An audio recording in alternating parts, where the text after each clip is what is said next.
Okay, 3 दिसंबर 2025 first session है।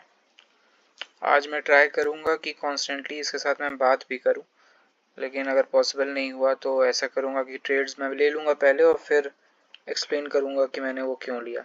ठीक है, कोशिश करता हूँ क्योंकि मैं ये चाह रहा हूँ कि मैं बोलते हुए ट्रेड कर पाऊँ।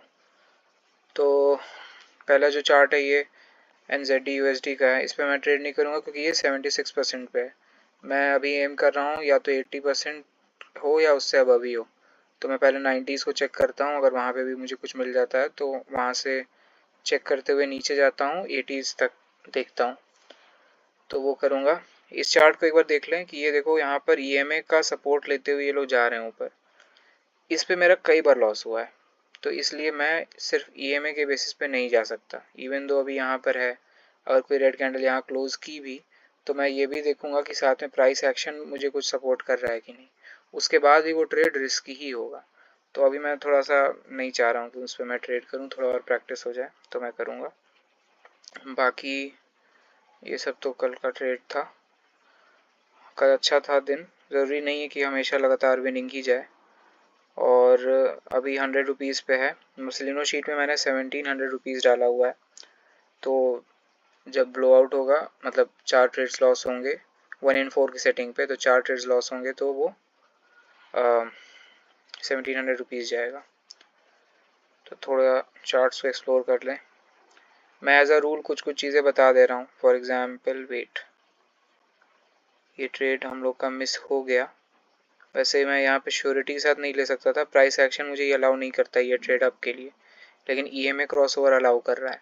तो जब भी मैं EMA क्रॉस ओवर पे लेता हूँ तो मैं प्राइस एक्शन नहीं देखता हूँ, ये मान के कि हाँ लॉस हो सकता है। ठीक है, कुछ बातें ये भी कि जब भी हम किसी चार्ट पे जाते हैं और उस समय तुरंत वहाँ पर एक अपॉर्चुनिटी मिस हुई रहती है, तो वो देखने के बाद हमारा इमोशन तुरंत हाई होता है। ठीक है, तो ये गलती नहीं करनी है कि मान लें ये ग्रीन बन गया तो तुम्हारे में आएगा कि अरे हम लिए होते तो विन हो जाता, तो इसके बाद भी ग्रीन पे दबा दें। नहीं, जो ट्रेड था वो ये था, मिस हो गया, बहुत अपॉर्चुनिटीज मिलेंगे। दूसरी बात ये कि ये जो USD MXN अरे 94% पे है। ठीक है, तो ये जब भी 94%, 95%, 93%, 92 तक भी, 92 पे नहीं लेकिन 93, 94, 95 पे, ये हमेशा ध्यान देना कि वहाँ पे मैनिपुलेशन सबसे अधिक होता है। ठीक है, ये नहीं कहूँगा कि 75% वाले प्रॉफिटेबिलिटी पे अरे हाँ परसेंटेज पे नहीं होता है, उस पर भी होता है, लेकिन 95 वाले पे तो डेफिनेटली होता है, क्योंकि वो तो बिजनेस ही है कि भाई उनको लॉस करना है और ज़्यादा से ज़्यादातर लोग 95 पे ही ट्रेड करेंगे। तो अगर एक्सपीरियंसड आप नहीं हो या कोई परफेक्ट स्ट्रैटेजी ना हो, कोई रूल्स ना हो, तो फिर ऐसे चार्ट्स को फिर अवॉइड ही करना चाहिए। ठीक है, अब मैं थोड़ा ब्राउज करूँगा, इस समय लगता है। ओके, यहाँ पे भी क्रॉस ओवर हुआ है, इस कैंडल में नहीं हुआ था, इसके बाद हुआ है, तो ये वाली कैंडल पे डाउन के लिए जाते। ठीक है, एक बार देख लेते हैं कि हम लोग लिए होते तो विन होता है कि नहीं। यहाँ पे प्राइस एक्शन नहीं अलाउ कर रहा है क्योंकि रिजेक्शन अच्छा खासा है, तो ये लॉस हो जाता है। As you can see green बन गया। ठीक है, हम अगर हमारा कोई विनिंग ट्रेड बच रहा है तो हमारा कई लूजिंग ट्रेड भी बच रहा है, तो ये भी याद रखना है। ओके, यहाँ पे फिर से क्रॉस ओवर होगा, मुझे थोड़ा बिलीव नहीं हो रहा है, थोड़ा मैं आगे पीछे थोड़ा टहलूंगा बिना बात किए।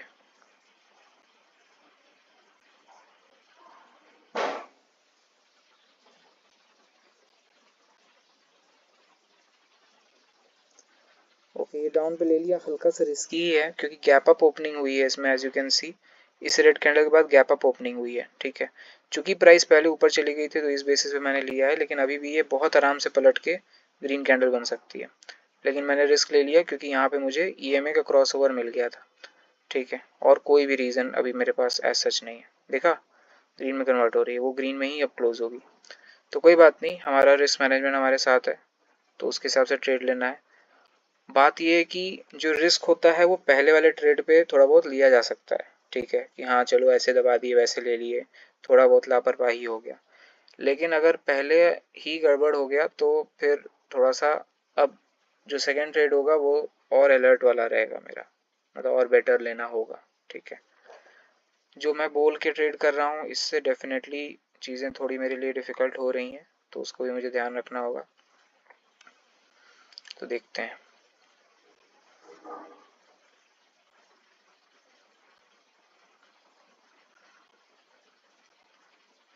इसीलिए मैं चाहता हूँ कि मुझे क्रॉस, देखो यहाँ पे भी ये ट्रेड, अब यही सब होता है, फोमो आता है दिमाग में कि यहाँ पे क्रॉस ओवर हुआ, इसके बाद वाली कैंडल मिल गई। ये सब इमोशन से डील करना सीखना पड़ेगा, वरना कुछ भी नहीं हो पाएगा।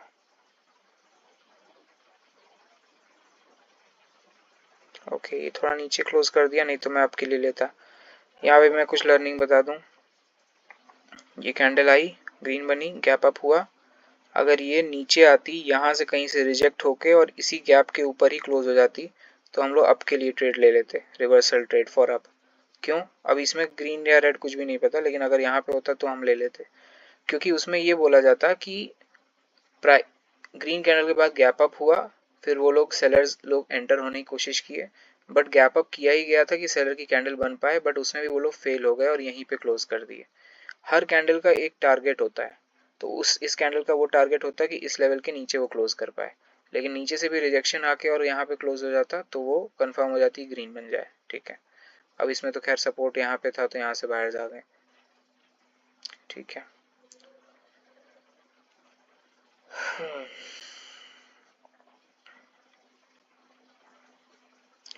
मेरे इमोशंस जो होते हैं वो जनरली हाई हो जाते हैं जैसे ही मैं सेकंड ट्रेड लूज करता हूँ, इसीलिए मैं सेकंड ट्रेड पे आना ही नहीं चाहता हूँ। मैं चाहता हूँ कि फर्स्ट ट्रेड ही मेरा विन हो जाए। तो देखते हैं, फर्स्ट ट्रेड तो खैर लॉस हो गया हमारा। अब इसमें हमें पता है कि क्रॉस ओवर होगा, लेकिन हम लोग यहाँ पे नहीं, चार्ट मुझे नहीं समझ में नहीं आ रहा है। या तो कुछ प्राइस एक्शन टाइप का कुछ मिल जाए। प्राइस एक्शन के लिए थोड़ा सा ये हटाना पड़ता है। ठीक है, यहाँ पे उम्मीद बन रही है शायद, वेट करते हैं। ऊपर हमें रेजिस्टेंस दिख रहा है राउंड नंबर 56,700 का। ठीक है, अगर ये उसके ऊपर जाके और फिर रिजेक्ट होके नीचे की तरफ रिजेक्ट होके क्लोज होता है तो हम लोग डाउन के लिए जाएंगे।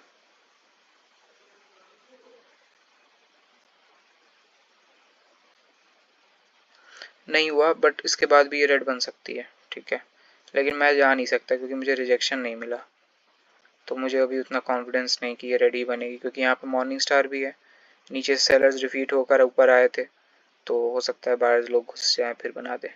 ठीक है, लेकिन रुका जा सकता है इस चार्ट पे।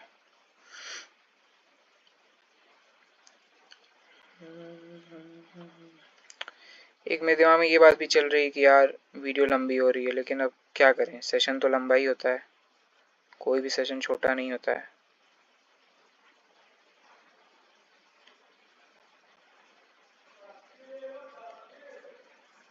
ऊपर का मार्क नहीं करना चाह रहा, इसको हटा देता हूँ।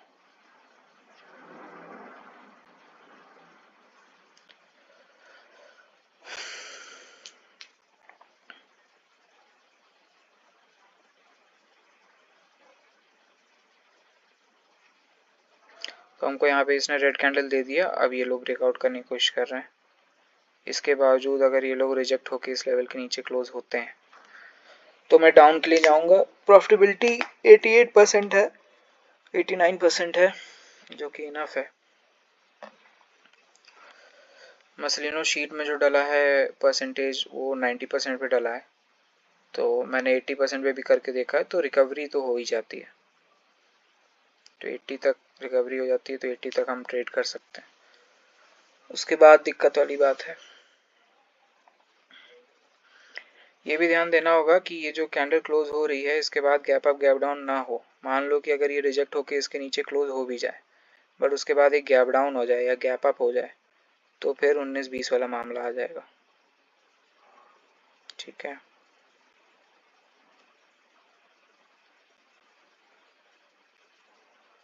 दबा नहीं क्या भाई? अब दब गया। लास्ट में प्राइस जो थी इस ग्रीन कैंडल में ऊपर की तरफ होके क्लोज हुई थी, तो रिजेक्शन होती है कि लास्ट में नीचे की तरफ ऐसे करके रखा जाए, तो वो ज़्यादा कंफर्म होता है। इसमें हल्का सा ऊपर होके क्लोज हुई है, इसलिए अभी भी मुझे इसमें कॉन्फिडेंस नहीं आ रहा है। भले ही ये रेंज वाला सब है कि हाँ भाई रेंज में है, अभी भी ये है वो है, लेकिन कॉन्फिडेंस मेरा नहीं है इस ट्रेड में। देखते हैं, अगर ये लॉस होगा तो हो सकता है मैं रिकॉर्डिंग बंद करूँगा, इसलिए क्योंकि इमोशंस हाई हो जाएंगे काफ़ी, प्लस रिकॉर्डिंग भी है, उसकी दिक्कत मुझे ऑलरेडी हो रही है रिकॉर्ड करते हुए बोलते हुए ट्रेड करने में, तो फिर मैं और भी आगे के ट्रेड्स भी हो सकता है फिर मैं ख़राब लूँगा, तो वो मैं नहीं करना चाह रहा हूँ, इसलिए फिर मैं रिकॉर्डिंग बंद कर दूँगा। देखते हैं, अब तो ये तो लॉस हो जाएगा, तो रुकता हूँ, मैं देखता हूँ। 2 ट्रेड्स मुझे लेने हैं, मैं अभी लॉस नहीं करना चाह रहा, मतलब कि 1700 अभी मैं गंवाना नहीं चाह रहा, मेरा एक वो चल रहा है, कोशिश करूँगा जो भी होता है मैं अपडेट करूँगा। अभी मैं रिकॉर्डिंग क्लोज कर रहा हूँ, इसके बाद मैं अपडेट दूँगा कि कैसा रहा मेरे बाकी जो 2 ट्रेड्स बचेंगे।